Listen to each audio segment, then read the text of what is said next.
এক ছিল গহীন জঙ্গল, চারদিকে শুধু গাছ আর গাছ। জঙ্গল জুড়ে ছিল অন্ধকার আর নিস্তব্ধতা। একদিন বাঘ দেখতে পেল এক নিরীহ হরিণকে, আর তখনই ঠিক করল আজ ওকে শিকার করবে। হঠাৎ বাঘ ঝাঁপিয়ে পড়ল হরিণের দিকে, আর হরিণ ভয় পেয়ে প্রাণপণে ছুটতে শুরু করলো জঙ্গলের ভিতর। এই গুহায় সিংহ ঘুমাচ্ছে, ঢুকলে তোকে ছিঁড়ে ফেলবে।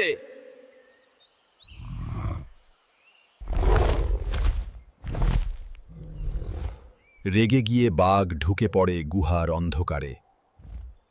ঠিক তখনই হরিণ বেরিয়ে গেল গুহার গোপন রাস্তায় আহয়েন নিরাপদে। হরিণ তোকে একদম বোকা বানিয়ে দিল রে বাঘ ভাই। হরিণ জানতো শক্তিতে সে হারবে, তাই সে জিতল বুদ্ধি দিয়ে।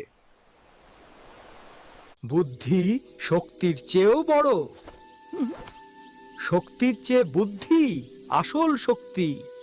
গল্পটা ভালো লাগলে লাইক দিও। শেয়ার করো আর সাবস্ক্রাইব করতে ভুলবে না।